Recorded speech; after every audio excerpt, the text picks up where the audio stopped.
Hi friends, good morning, सुप्रभात। आप सभी का स्वागत है आपके अपने यूट्यूब चैनल एमएसटी एजुकेशन में।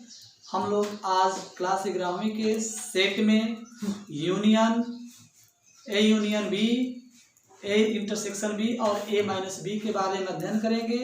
तो आइए आज की वीडियो की शुरुआत में हम सबसे पहले पढ़ते हैं ए यूनियन बी, जिसे हम समुच्चयों का संघ अथवा सम्मिलन कहते हैं। इसकी परिभाषा क्या होती है, पहले इसको देखते हैं।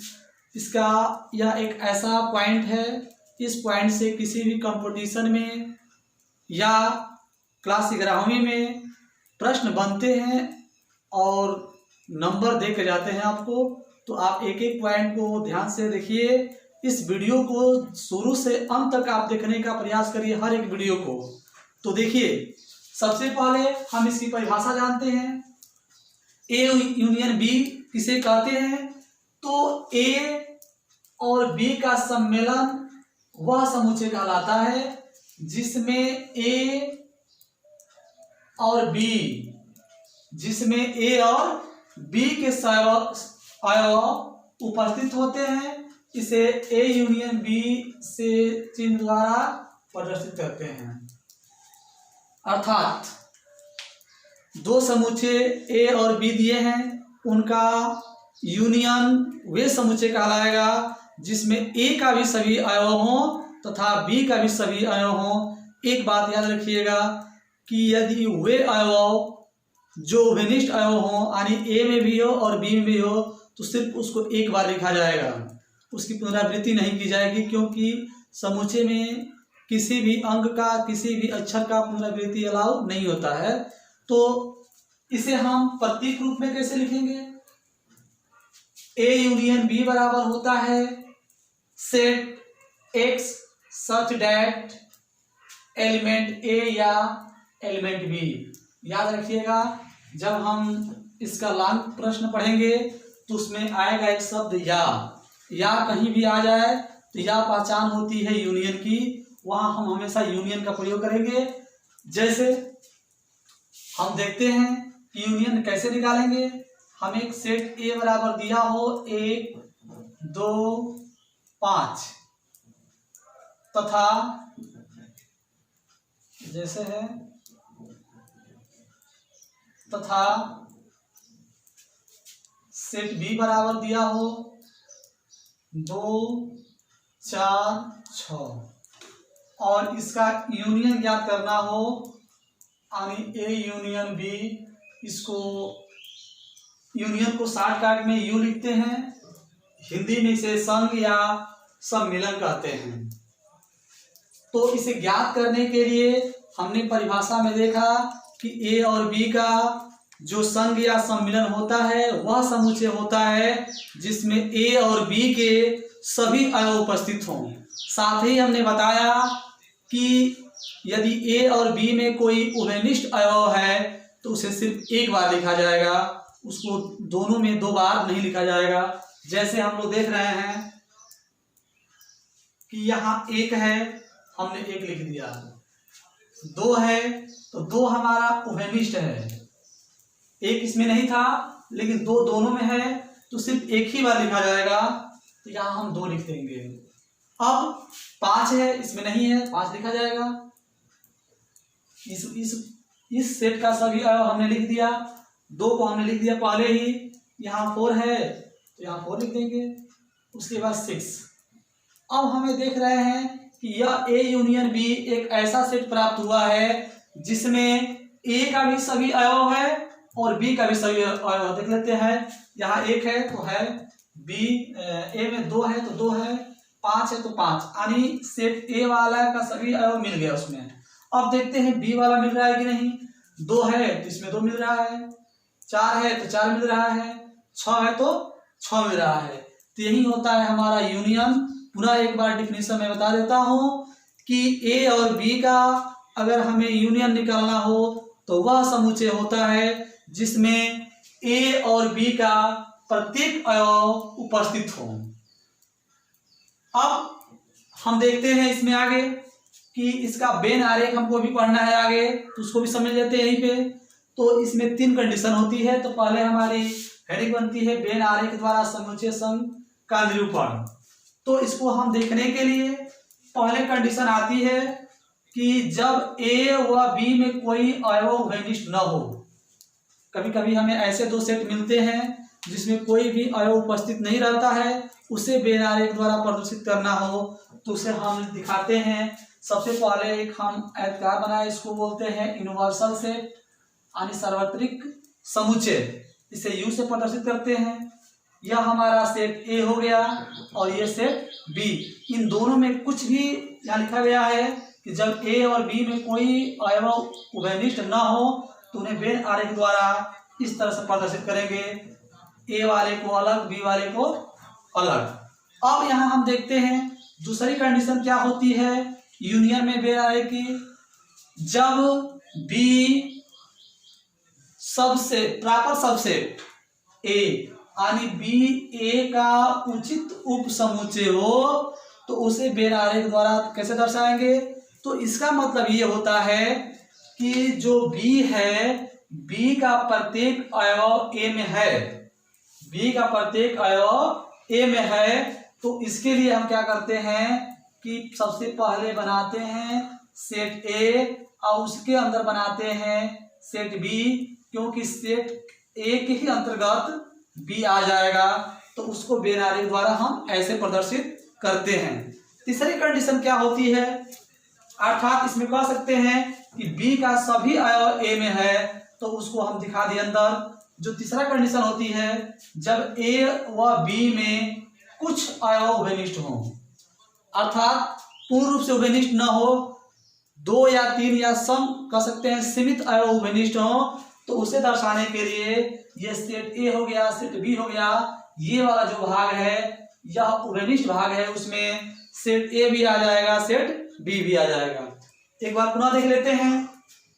जब एक भी अवयव उभयनिष्ठ न हो तो दोनों को अलग अलग कर देंगे।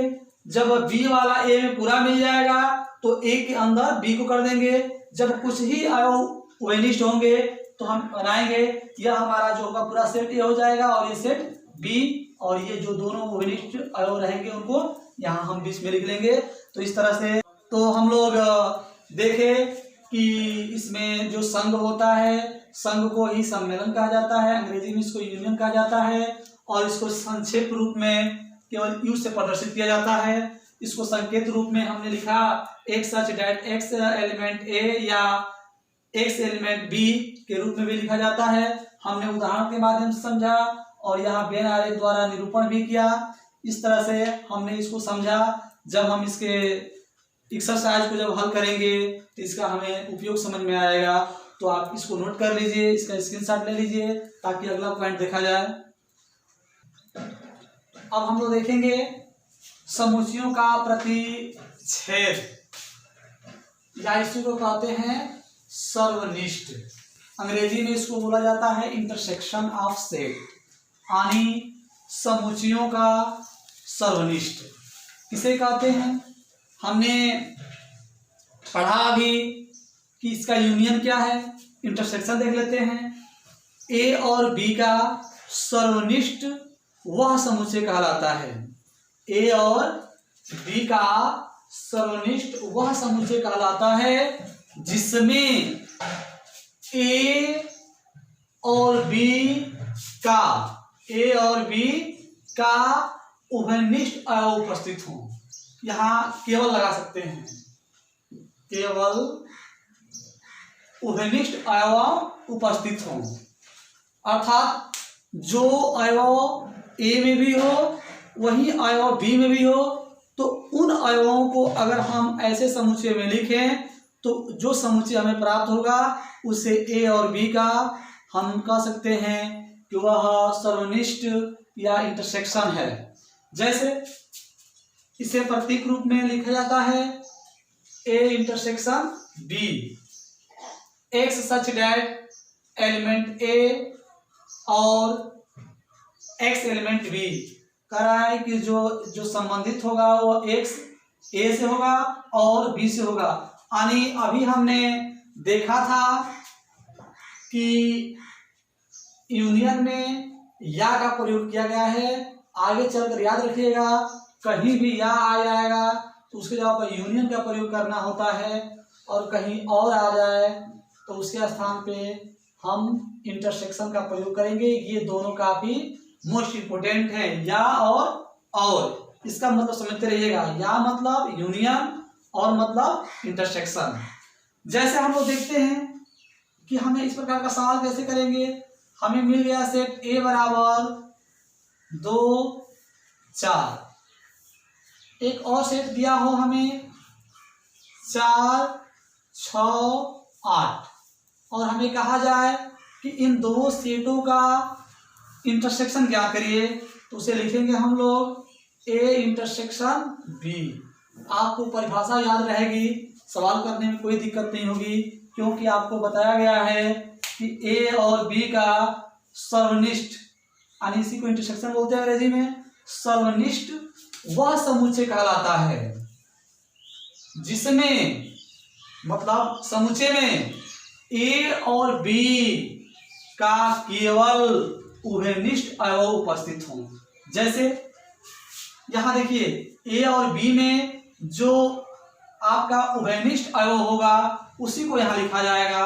2 इसमें नहीं है, नहीं लिखा जाएगा। 4 है, 4 को लिखा जाएगा। सिर्फ 4 ही एक ऐसा अवयव है जो सेट ए और सेट बी में क्या है, उभयनिष्ठ है। तो इस तरह से हम कह सकते हैं सेट ए और बी का जो सर्वनिष्ठ समुच्चय होगा वह केवल सेट ए होगा। यह हमने समझा समुच्चय की परिभाषा, उसके समुच्चयों के सर्वनिष्ठ की परिभाषा, उसके प्रतीक रूप में एक्स एलिमेंट ए और एक्स एलिमेंट बी के रूप में हमने उसके संकेत रूप देखा। एक उदाहरण के माध्यम से हमने समझा कि ए और बी का इंटरसेक्शन क्या होगा, तो हमने बताया कि जो दोनों में उभयनिष्ठ होगा वही इंटरसेक्शन कहलाता है। यानी दोनों सेट में सिर्फ 4 एक ऐसा अवयव है जो उभयनिष्ठ है, इसलिए ए और बी का जो आपका सर्वनिष्ठ समुच्चय होगा वो 4 होगा। अब हम लोग देख लेते हैं वेन आरेख द्वारा समुच्चय के सर्वनिष्ठ निरूपण। जैसे कि हमने देखा था यूनियन का, तो इसका जो वेन आरेख द्वारा ए इंटरसेक्शन बी को प्रदर्शित करने के लिए समुच्चय ए तथा समुच्चय बी के उभयनिष्ठ क्षेत्र को रेखांकित किया जाता है, जैसा चित्र में दर्शाया गया है। रेखांकित का मतलब कि जो क्षेत्र दोनों के लिए होगा उसे हम लोग रेखांकित करते हैं पहचानने के लिए। पहचान में जाता है कि यही क्षेत्र है जो दोनों के लिए है।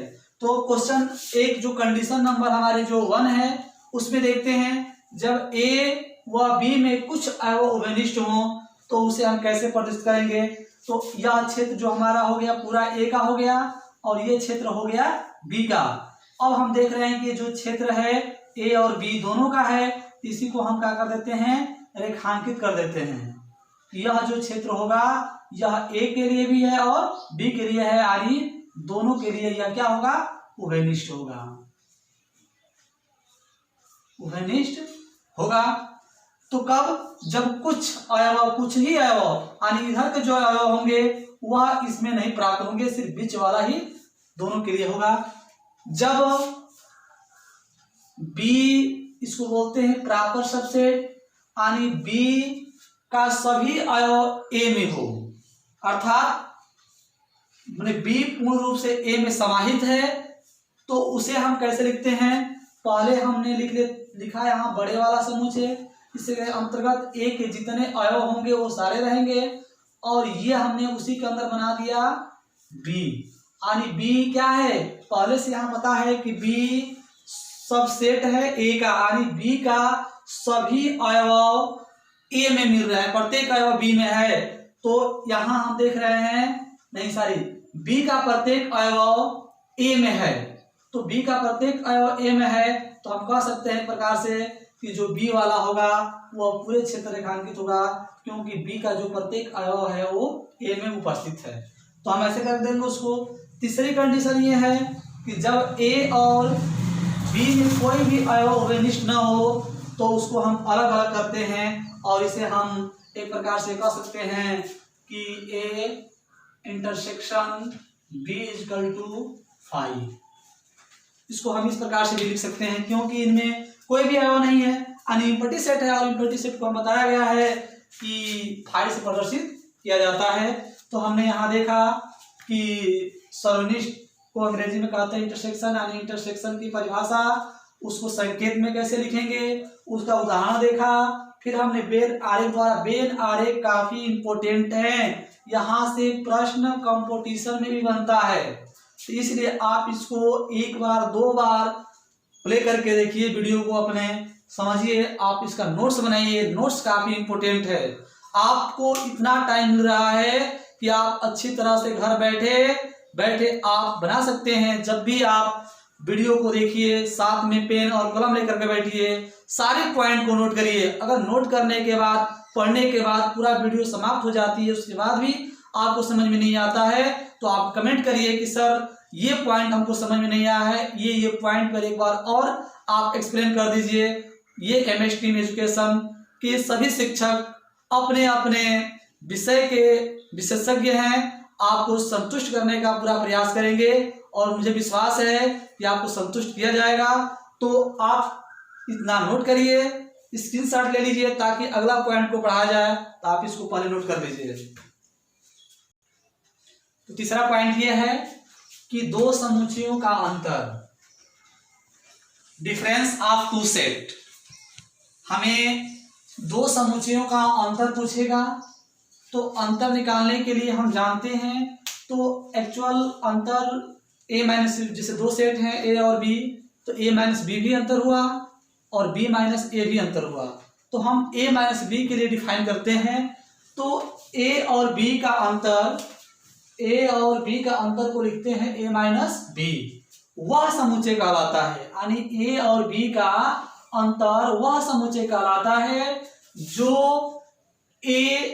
जो अवयव A में हो, मतलब ये जो समुच्चय प्राप्त होगा उस समुच्चय में जो अवयव A में हो, ध्यान दीजिएगा, A में हो लेकिन B में उपस्थित न हो, अर्थात उसी अवयव को हम लिखेंगे जो केवल A में हो, B में न हो। अगर A में भी है B में भी है तो उस अवयव को हम कभी नहीं लिखेंगे, सिर्फ उन्हीं अवयव को लिखा जाएगा A माइनस B के लिए जो A में उपस्थित हो लेकिन B में न हो, अर्थात A minus B equal to X such that X element A और X does not element B, अर्थात तो A माइनस जो B होगा वह केवल A से संबंधित होगा, B से संबंधित नहीं होगा। अब किसी के मन में आ रहा होगा कि A माइनस B हो गया, अगर प्रश्न में B माइनस A पूछ दे, क्योंकि हमने पहले बता दिया कि दो समुच्चयों का अंतर यानी समुच्चय A और B मानेंगे, तो A माइनस B भी अंतर हुआ और B माइनस A भी अंतर हुआ। तो इसीलिए आपको बता देना चाहूंगा, इसी प्रकार हम कह सकते हैं कि B माइनस A पूछ दे तो ये जो B होगा X such that X element B, यानी वह एलिमेंट जो संबंधित होगा वह सिर्फ B से होगा और X does not element A, यानी B माइनस A के लिए वह अवयव A से संबंधित नहीं होगा, A माइनस B के लिए वह B से संबंधित नहीं होगा। इस प्रकार से स्पष्ट होता है, हम कह सकते हैं कि A माइनस B का अंतर does not equal to B minus A, यानी A माइनस B का जो अंतर होगा वह कोई जरूरी नहीं बराबर B माइनस A के अंतर के बराबर नहीं होगा। जैसे हम देखते हैं इसको एक उदाहरण के माध्यम से, A बराबर दिया हो 5, 6, 8, 9, 10 तथा B बराबर दिया हो 8, 9, 12, 13 और हमें यहाँ दो चीज ज्ञात करना हो।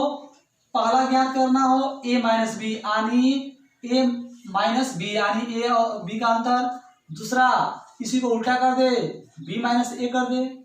तो दोनों के लिए देखते हैं, जब हम A माइनस B के लिए निकालेंगे तो आपको बताया गया है A के सिर्फ उन्हीं अवयवों को लिखेंगे जो B में नहीं होगा। सिर्फ ये ध्यान देना है कि A को उन्हीं अवयवों को लिखना है जो B में नहीं है। तो देखते हैं 5, देखिए बी में नहीं है, 5 को लिखेंगे। 6 देखते हैं, 6 बी में नहीं है, इसका मतलब कि 6 भी लिखा जाएगा। 8 देखिए यहाँ 8 है यहाँ, 8 को नहीं लिखा जाएगा। 9 भी है, 9 को नहीं लिखा जाएगा। 10 नहीं है, 10 को लिखेंगे। तो इस प्रकार जो हमें प्राप्त हुआ, यही जो समुच्चय होगा उसको दो समुच्चय का अंतर कहते हैं, डिफरेंस ऑफ टू सेट। तो देखिए अब हमें b माइनस ए निकालना है। तो b माइनस ए का मतलब सिर्फ b के वे अवयव को लिखेंगे जो a में उपस्थित नहीं होगा, उल्टा। अब b वाले से चलना है, यानी b में 8 है, 8 मिल रहा है नहीं लिखेंगे। 9 है, 9 मिल रहा है नहीं लिखेंगे। 12 देखिए नहीं मिल रहा है, 12 को लिखा जाएगा। 13 नहीं मिल रहा है, 13 को भी लिखा जाएगा। तो ये रहा आपका b माइनस ए, ये रहा a माइनस ए। पुनः एक बार ध्यान दीजिएगा, अगर हमें दो समुच्चयों का अंतर निकालना है तो अगर हम समुच्चय a माइनस बी निकाल रहे हैं तो a माइनस बी का मतलब ये हुआ उन अवयवों का समुच्चय जो सिर्फ a में उपस्थित हो, b में न हो, तो वह जो आएगा समुच्चय वह a माइनस बी कहलाएगा। हमने इसे संकेत के माध्यम से समझा, उदाहरण के माध्यम से समझा हम, ठीक। अब ये जब हम पढ़ेंगे एक्सरसाइज तो ये पॉइंट सारे काफी महत्वपूर्ण होंगे आपके लिए। तो आप इसका एक बार पुनः स्क्रीनशॉट ले लीजिए ताकि अगले पॉइंट को देखा जाए। अब हम लोग देखेंगे अगला पॉइंट जो दिया है, पूरक समुच्चय यानी कॉम्प्लीमेंट सेट। कॉम्प्लीमेंट सेट क्या होता है इसको देखते हैं। समुच्चय ए, अगर कोई समुच्चय ए है, समिष्ट समुच्चय U का कोई उप समुच्चय है।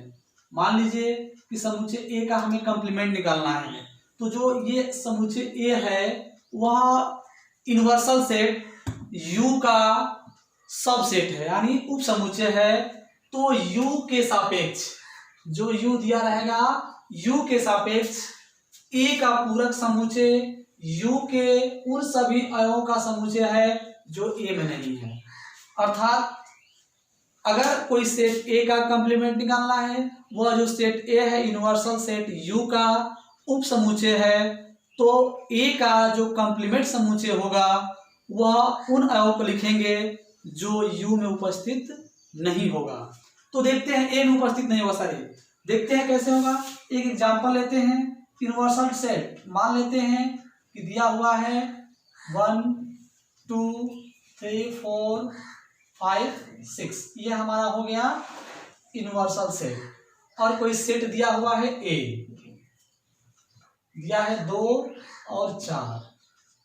तो हम देख रहे हैं कि जो A, यह एक्चुअली मिस्टेक हो गया है, A डैश यानी A का जो कॉम्प्लीमेंट सेट होगा वह U माइनस ए होगा, यहाँ B हो गया था।